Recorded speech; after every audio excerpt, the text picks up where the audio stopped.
नमस्कार दोस्तों, आप सभी का स्वागत है हमारे YouTube channel BCS basic physics में। और आज के इस वीडियो में हम कक्षा 12 का एक टॉपिक लेकर चलेंगे कि प्रकाश की प्रकृति बताने वाले विभिन्न सिद्धांत। हम इस वीडियो में जो प्रकाश की प्रकृति है, नेचर है, उस नेचर को बताने वाले वैज्ञानिकों के द्वारा दिए गए विभिन्न सिद्धांतों में से कुछ प्रमुख सिद्धांत यहां पर देखेंगे, उनके बारे में चर्चा करेंगे। दोस्तों देखिए, हमने बहुत सारे टॉपिक्स देख लिए हैं इससे पहले प्रकाश के।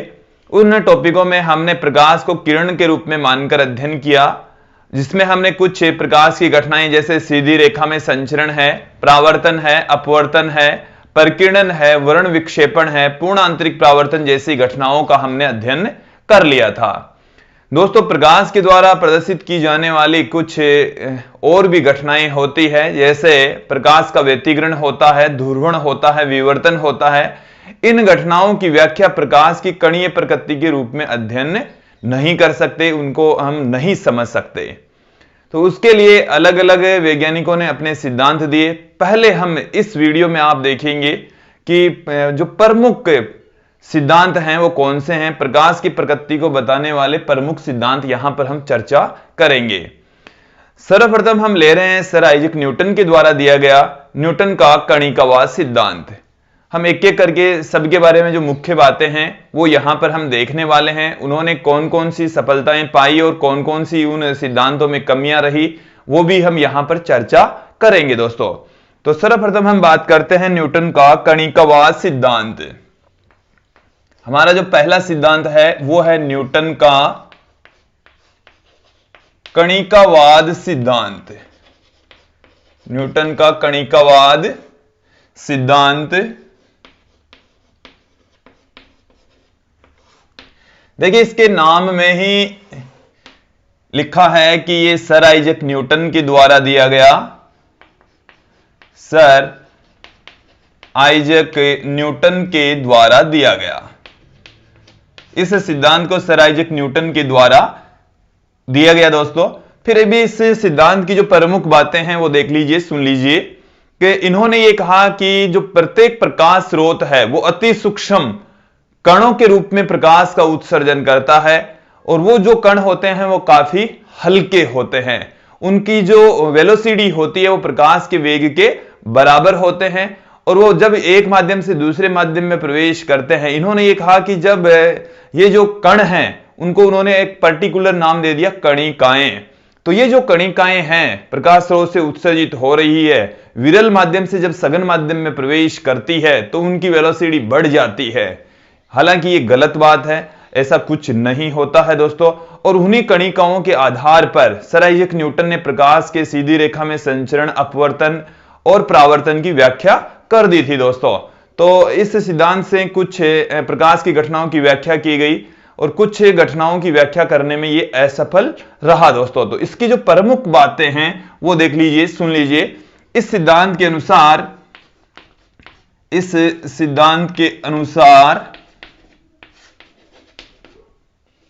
प्रत्येक प्रकाश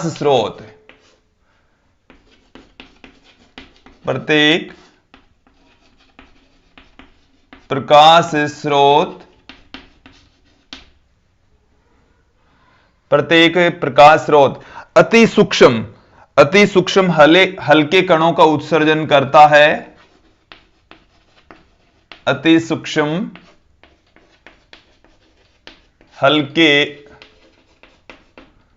कणों का उत्सर्जन करता है। इन कणों को कणिकाएं कहा गया। दोस्तों इन कणों को कणिकाएं कहा गया। फिर देखिए, ये जो कणिकाएं हैं, ये जो कणिकाएं हैं, इन्हीं की वजह से हमें वस्तुएं दिखाई पड़ती है। ये जो कणिकाएं हमारी आंख के रेटिना से टकराती है तब हमें वस्तुएं दिखाई देती है। ये न्यूटन ने कहा था अपने कणिकावाद सिद्धांत में। तो ये कणिकाएं जब हमारी आंख के रेटिना से टकराती है, कणिकाएं जब हमारी आंख के रेटिना से टकराती है, रेटिना से टकराती है, तो हमें वस्तुएं दिखाई देती है, तो हमें वस्तुएं दिखाई पड़ती है, दिखाई देती है दोस्तों।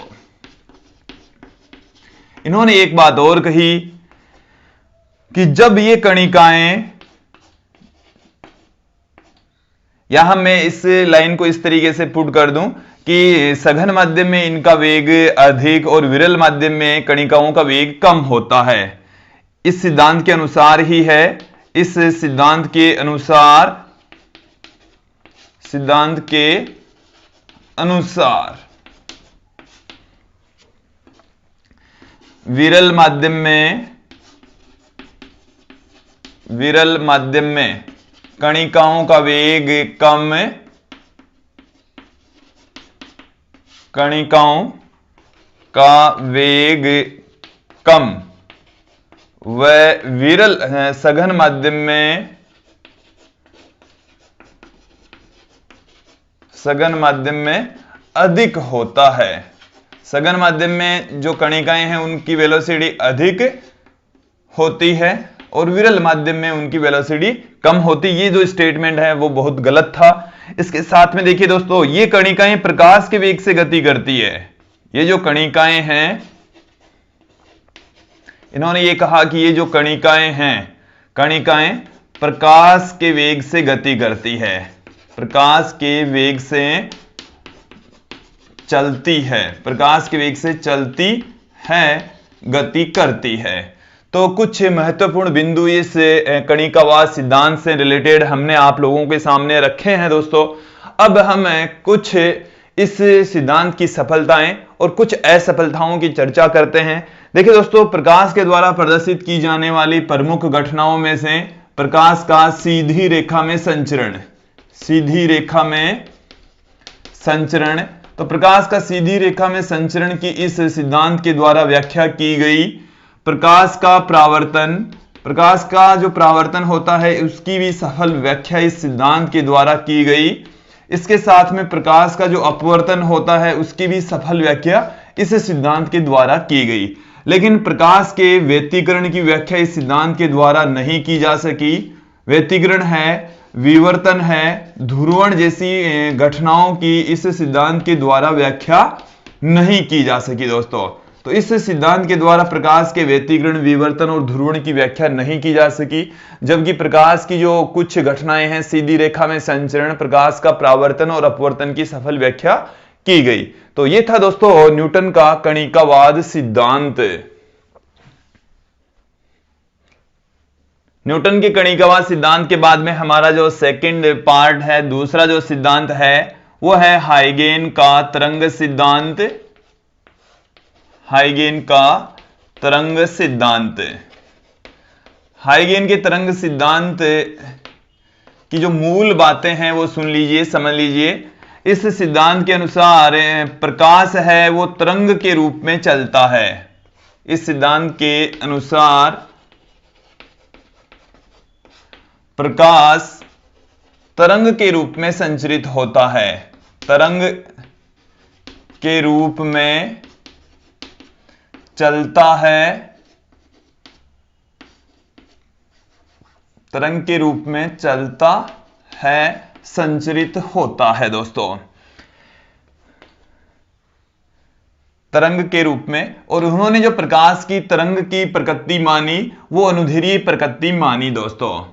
तो अनुदैर्ध्य तरंगों के रूप में चलता है, हाइगेन ने ये बताया। और ये प्रकाश की तरंगें, प्रकाश की तरंगें सभी संभव दिशाओं में, सभी संभव दिशाओं में संचरित होती है, संभव दिशाओं में संचरित होती है। देखिए दोस्तों, प्रकाश की अनुदैर्ध्य तरंगें, अनुदैर्ध्य प्रकृति इन्होंने मान ली कि जो प्रकाश है वो अनुदैर्ध्य तरंगों के रूप में संचरित होता है। तो अनुदैर्घ्य तरंगों के संचरित होने के लिए माध्यम की आवश्यकता पड़ती है। तो इन्होंने एक माध्यम की परिकल्पना कर ली। संपूर्ण ब्रह्मांड में हर जगह एक माध्यम मौजूद है और उस माध्यम को उन्होंने ईथर कहा कि संपूर्ण ब्रह्मांड में ईथर नामक काल्पनिक माध्यम में ये तरंगें संचरित होती है। इन्होंने ईथर नामक माध्यम की परिकल्पना कर ली। इन्होंने ये कहा कि ये तरंगें ईथर नामक काल्पनिक माध्यम में संचरित होती है। काल्पनिक माध्यम में संचरित होती है दोस्तों, काल्पनिक माध्यम में संचरित होती है। इसकी व्याख्या की गई कि भाई ईथर एक काल्पनिक माध्यम है। ये जो माध्यम है इस माध्यम को पूर्णतः प्रत्यास्थ माना गया। पूर्णतः प्रत्यास्थ माध्यम मान लिया गया कि ये माध्यम है वो पूर्णतः प्रत्यास्थ है, भारहीन माध्यम मान लिया गया और सर्वव्यापी है, मतलब हर जगह मौजूद है, सभी पदार्थों में मौजूद है, भारहीन है, पूर्णतः प्रत्यास्थ माध्यम की परिकल्पना कर ली गई। लेकिन दोस्तों हम आपको बता दें कि प्रकाश की जो प्रकृति है ना तो अनुदैर्घ्य होती है, ना ईथर जैसा कोई काल्पनिक माध्यम होता है जिसकी इस तरीके की कोई प्रकृति हो। तो ये इन्होंने परिकल्पना की, इन्होंने इनकी काल्पनिक परिकल्पना कर ली, मान लिया, अवधारणा अपनी दे दी दोस्तों, जो कि पूर्णतया गलत थी। अब इन्होंने क्या किया कि अपनी इस प्रकृति में इन्होंने जो प्रकृति बताई, इन्होंने इसके आधार पर जो प्रकाश है वो तरंगिकाओं के रूप में चलता है। जो तरंगे हैं उनको उन्होंने तरंगिकाएं कहा कि तरंगिकाओं के रूप में संचरित होता है और उन तरंगिकाओं का प्रत्येक बिंदु भी एक प्रकाश स्रोत के रूप में काम करता है। तो तरंगिकाओं का प्रत्येक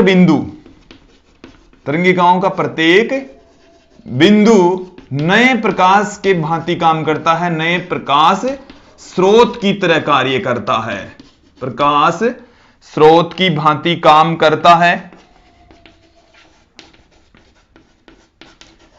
और उन नए प्रकाश स्रोतों को उन्होंने द्वितीयक तरंगिकाएं कहा दोस्तों, द्वितीयक तरंगिकाएं, उनका नाम दे दिया द्वितीयक तरंगिकाएं, उनको कहा गया दोस्तों। अब इस सिद्धांत के द्वारा प्रकाश के सीधी रेखा में संचरण, प्रकाश के परावर्तन अपवर्तन की सफल व्याख्या की गई। इसके साथ में व्यतिकरण, विवर्तन और ध्रुवण की भी सफल व्याख्या की गई। तो तरंग प्रकृति मानकर हम व्यतिकरण, विवर्तन और ध्रुवण को अच्छे से समझा सकते हैं। इसके साथ में परावर्तन अपवर्तन कि न्यूटन ने तो प्रकाश को कण के रूप में माना, इन्होंने तरंग के रूप में माना। तो इस सिद्धांत के द्वारा प्रकाश के सीधी रेखा में संचरण, परावर्तन अपवर्तन, व्यतिकरण की भी सफल व्याख्या की गई, विवर्तन की भी सफल व्याख्या की गई, ध्रुवण की भी सफल व्याख्या की गई दोस्तों। लेकिन उस समय कुछ घटनाएं और भी थी जिनकी व्याख्या करने में यह सिद्धांत असफल रहा। जैसे प्रकाश विद्युत प्रभाव को हाइगन के तरंग सिद्धांत के जरिए नहीं समझाया जा सका, कॉम्पटन इफेक्ट को नहीं समझाया जा सका, कॉम्पटन प्रभाव को भी नहीं समझाया जा सका, जीमान प्रभाव, स्टोर्क प्रभाव की व्याख्या नहीं की जा सकी दोस्तों। जीमान प्रभाव है, स्टोर्क प्रभाव है, रमन प्रभाव है, इनकी व्याख्या करने में हाइगन का तरंग सिद्धांत असफल रहा, इन प्रभावों को समझाने में असफल रहा। तो हालांकि कुछ घटनाएं जैसे व्यतिकरण, विवर्तन और ध्रुवण को यह समझाने में सफल रहा दोस्तों। तो यह था हाइगन का तरंग सिद्धांत। हाइगन के तरंग सिद्धांत के बाद में अब हम चर्चा करते हैं मैक्सवेल का विद्युत चुंबकीय तरंग सिद्धांत। तीसरा जो सिद्धांत है वो मैक्सवेल के द्वारा दिया गया, मैक्सवेल का विद्युत चुंबकीय तरंग सिद्धांत। विद्युत चुंबकीय तरंग सिद्धांत। देखिए दोस्तों इन्होंने क्या कहा, एक एक बिंदु पर हम चर्चा करेंगे। यहां पर मैक्सवेल ने यह बताया कि जो प्रकाश है, प्रकाश विद्युत चुंबकीय तरंगों के रूप में संचरित होता है। इन्होंने ये कहा कि जो प्रकाश है वो विद्युत चुंबकीय तरंगों के रूप में संचरित होता है। प्रकाश विद्युत चुंबकीय तरंगों के रूप में संचरित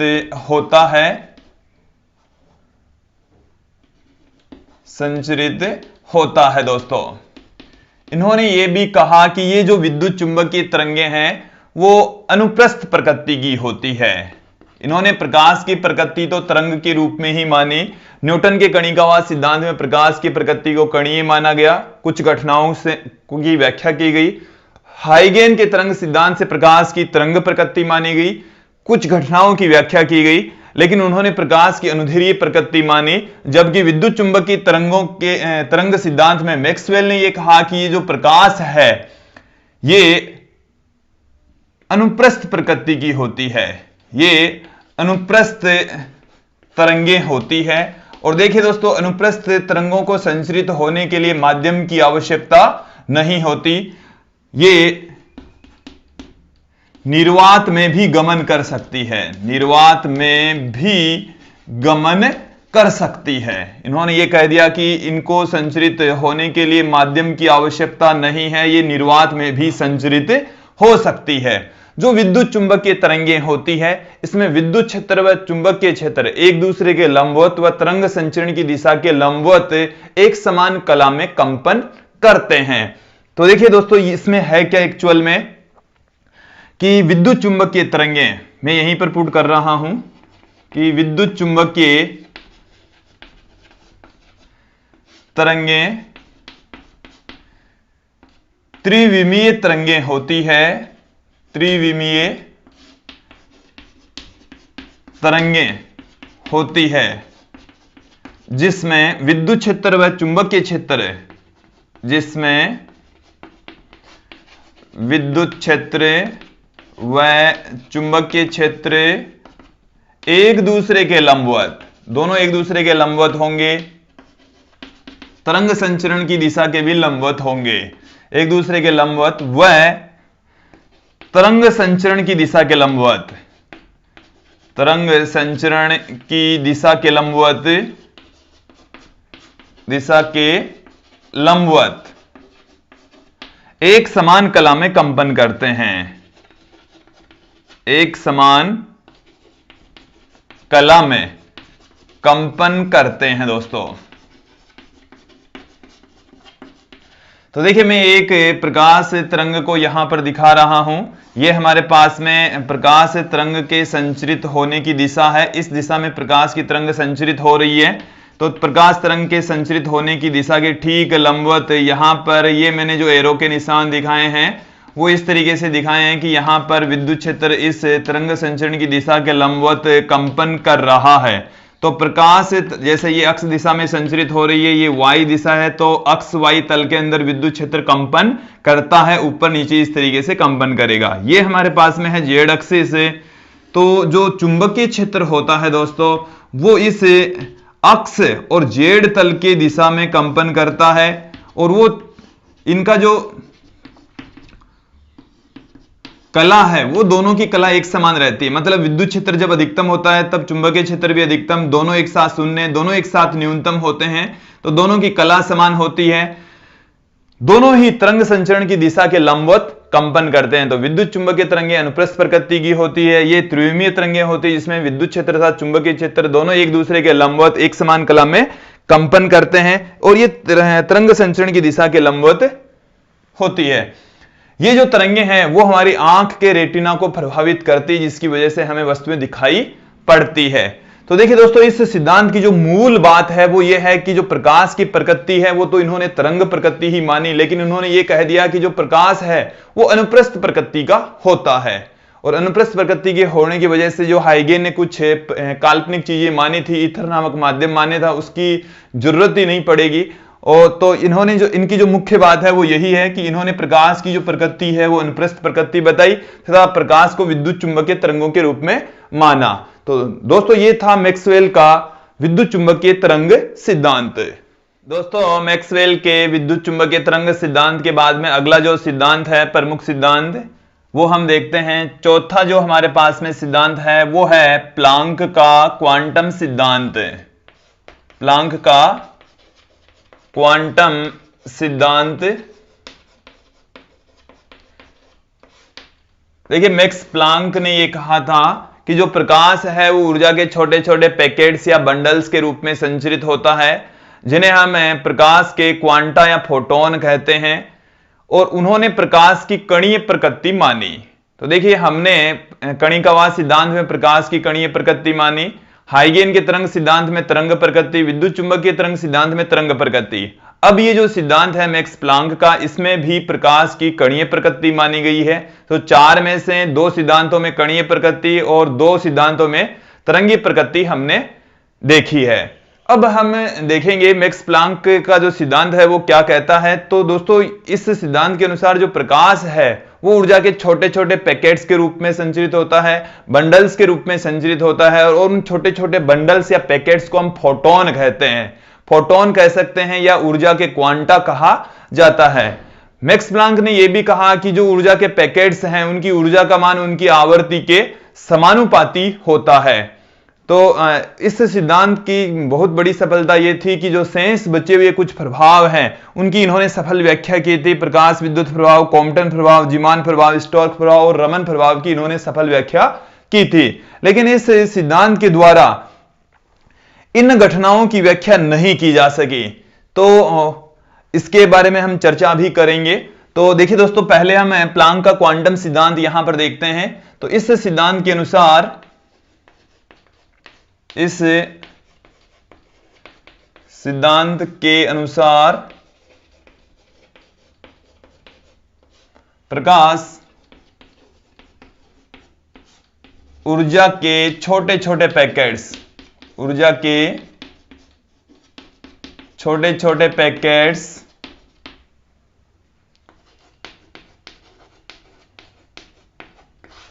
या बंडल्स के रूप में संचरित होता है। छोटे छोटे पैकेट्स या बंडल्स के रूप में संचरित होता है। इन बंडल्स को, इन पैकेट्स या बंडल्स को ऊर्जा के क्वांटा, ऊर्जा के क्वांटा या फोटोन कहा गया, फोटोन कहा गया। इस सिद्धांत में प्रकाश की कणीय प्रकृति मानी गई। इस सिद्धांत में प्रकाश की कणीय प्रकृति मानी गई।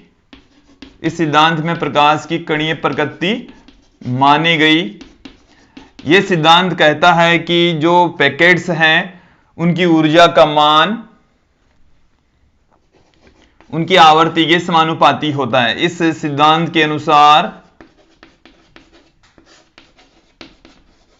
इस सिद्धांत के अनुसार प्रकाश फोटोनों की ऊर्जा,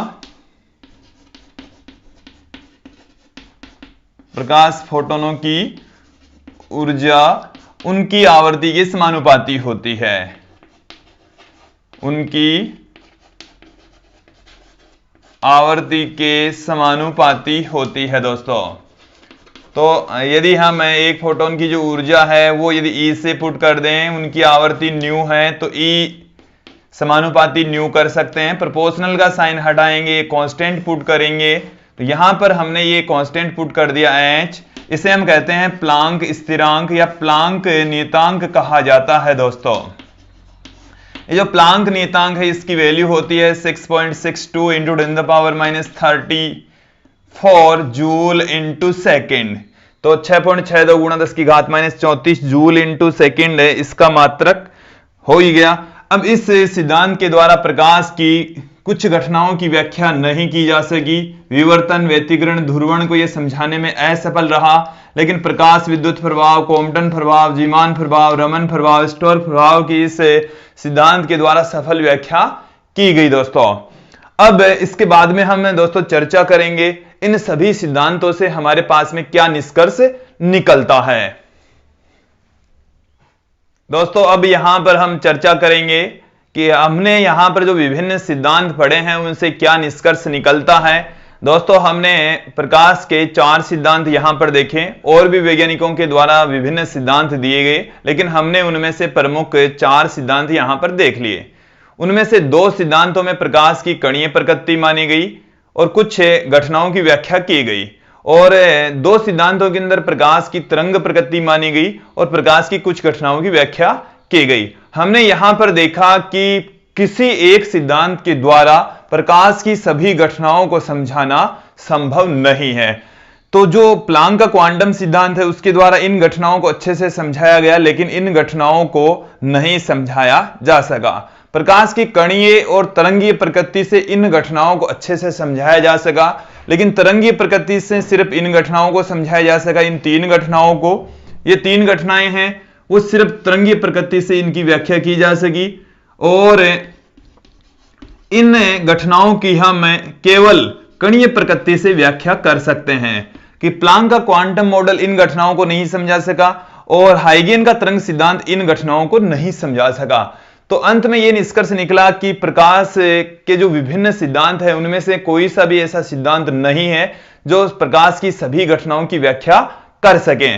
तो वैज्ञानिकों ने यह कहा कि यदि आप प्रकाश की घटनाओं को समझना चाहते हैं तो दोनों सिद्धांत आप मानकर चलें, अर्थात प्रकाश की तरंगीय तथा कणीय प्रकृति दोनों मानकर चलते हैं, चलनी पड़ेगी। और प्रकाश की जो प्रकृति है वो द्वैत प्रकृति मानी गई, अर्थात प्रकाश है वो कणीय तथा तरंगीय दोनों प्रकृति का होता है। यहां से क्या निष्कर्ष निकला दोस्तों कि जो प्रकाश की प्रकृति होती है, प्रकाश की द्वैत प्रकृति होती है। द्वैत प्रकृति का मतलब है 2 प्रकृति से, अर्थात प्रकाश कणीय व तरंगीय प्रकृति का होता है। कणीय व तरंगीय प्रकृति का होता है। प्रकाश की प्रकृति दोनों रूपों में मानी जा सकती है दोस्तों। तो प्रकाश तरंग और कण के दोनों के रूप में मौजूद होता है, क्योंकि प्रकाश के विभिन्न सिद्धांत सभी सिद्धांतों के द्वारा सभी घटनाओं की व्याख्या नहीं की जा सकती। कोई सा भी ऐसा सिद्धांत नहीं है जो सारी घटनाओं को एक साथ समझा सके, इसलिए इसकी द्वैत प्रकृति मानी गई। तो दोस्तों ये थे प्रकाश की प्रकृति बताने वाले विभिन्न सिद्धांत, और अंत में हमने बताया इससे निकलने वाला निष्कर्ष। तो आज के इस वीडियो में इतना ही। धन्यवाद दोस्तों।